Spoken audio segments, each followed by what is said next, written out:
The NFL is one of the most biggest sports industries in the world. But over 100 years ago, it looked something like this.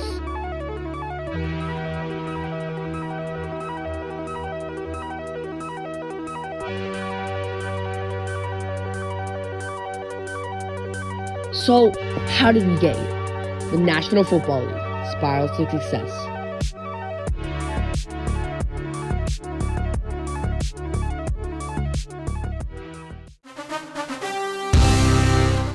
The sport of American football is surprisingly not an original sport, but more or less a reimagined version of rugby and soccer.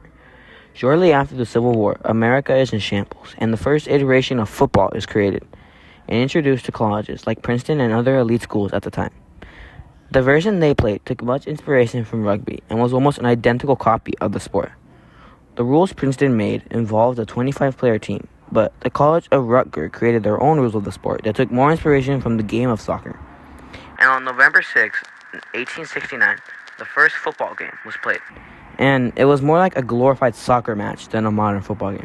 And this soccer game style was played out since then. But in 1871, Harvard changed the rules again and included elements of rugby. At the College of Yale, in the year 1880, Walter Camp, who was a retired college rugby player, now coach, he changed the rules to what we know now as American football or gridiron football. The actual changes Walter fashioned out of rugby are quite few, but literally game-changing. The line of scrimmage is a big one. The system of downs, which used to be 3 instead of 4, and the actual position of the quarterback, the guy who throws the ball. And once again, the way they threw the ball was very different. I mean, the entire sport was different. They wore leather caps and thin, flappy body armor. Injuries were pretty much career-ending, literally. But the sport stays roughly the same until the 1900s. A century that would be very influential to the sport of football. 6 years into the new century, a rule was changed in the sport. Quarterbacks can now throw forward. The actual idea of a forward passing was illegal until then. The sport of American football was flourishing in the early 1900s, with the creation of the National Football League in 1920, and the sport was evolving by the year. And all the fans of the sport had owed it all to Walter Camp, who at the time was still majorly involved in the sport. But his involvement would unfortunately be cut short, as in 1925, Walter Camp, who was on his way to a football meeting, stopped off at a hotel where he unfortunately passed away in his sleep from a heart attack. He was 65 years old. After the death of Walter Camp, he had a memorial built for him in the College of Yale, where gridiron football was made. Professional football was on the rise in the early 20s, and the NFL was the leading league of football. And this title stuck with it until the late 50s when a rivaling league entered the professional football conversation, the American Football League, or AFL for short. The two leagues fought for the title, but the two leagues were both losing profitability and growth due to this so-called competition.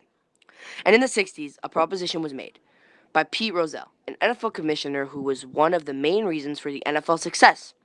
And in October of 1966, he went in front of the Congress and testified an idea to merge the two leagues into one massive sports league, the NFL and the AFL together, forming one super league. And before long, the two leagues had all of their teams in one pool of competition.